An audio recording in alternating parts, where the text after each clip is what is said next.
Alright, welcome back.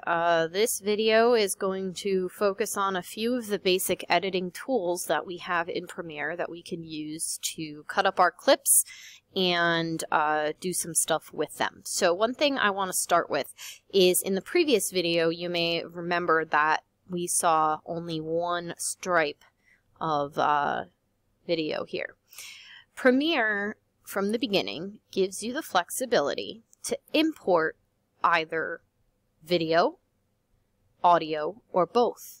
When you drag a clip in, if you have audio disabled, so if we disable all these guys and we drop footage in, we are not going to get the audio along with it.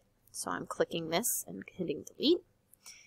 Now on the flip side, if we turn on our audio tracks and we turn off our video tracks, when we drag our footage in here, we are only going to be able to drop the soundtrack in. This could be very useful if you want to take the audio from one clip and combine it with the video of another, for example.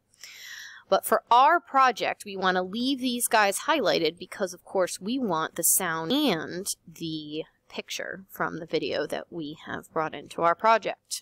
Very cool.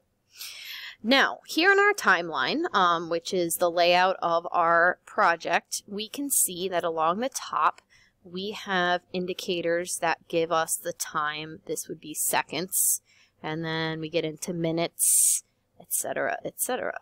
And I think I said in the earlier tutorial that you can kind of zoom in and out of your project by dragging these guys at the bottom of the screen.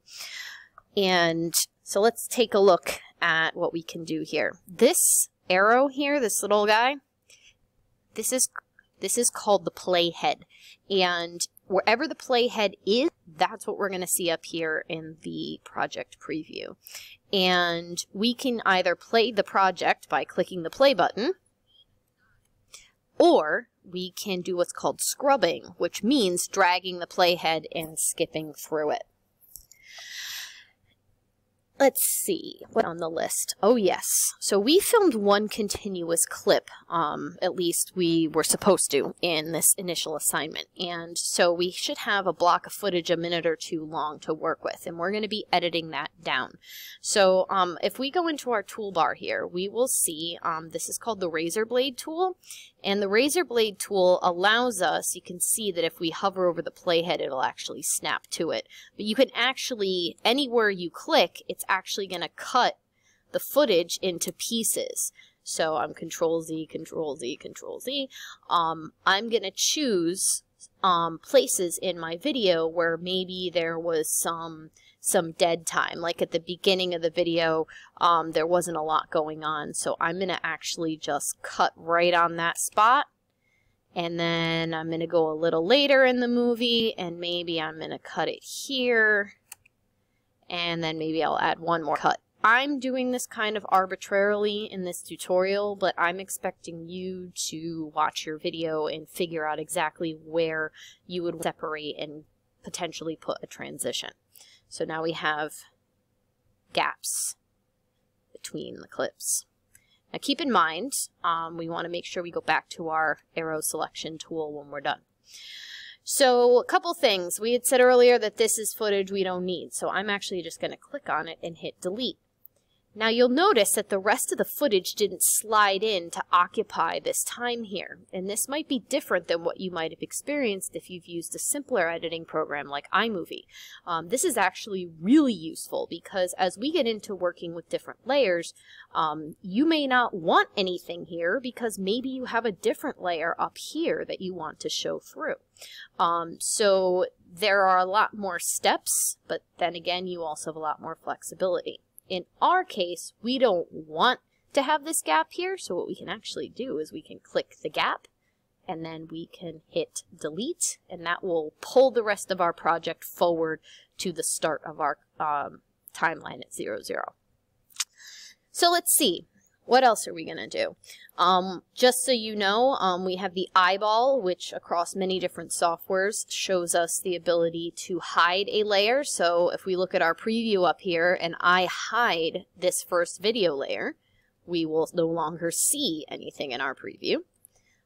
Likewise, down here, it turns into an M to mute the audio.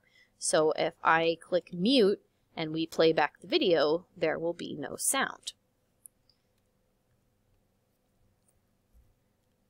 We can also, in the event that you want to keep something from being edited, when you drag a clip around, so for example, if we move that clip forward in time, you'll see that the audio goes with it, which is very nice for keeping things from getting unsynchronized. But say you do not want that audio to follow the video when you drag it, you can lock your audio track so nothing will happen to it, and you'll see these lines show up, and you can drag only the video, and Premiere warns you that now your sound and your video are no longer in sync.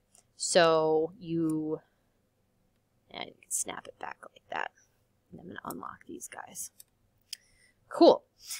Now, in terms of actually editing, we can shorten a clip if we hover over the edge, and this is similar to something you might have seen in iMovie. You'll see the cursor turns into this little arrow thing. If you click and drag, we can flip, all right? And you can see that very helpful. The audio shortens along with it. And just like before, if we want these guys to snap back so there's no empty space here, we can either drag and it'll snap, or we can do that handy little click in between and delete, and it'll put that clip right up against it. So now we have a cut. So we'll see if we scrub across it. That was a quick skip, but now there's a gap transition here. Let's see what else. Oh, if we wanted to do, for example, an L cut, right? Where we have a clip that starts after the audio.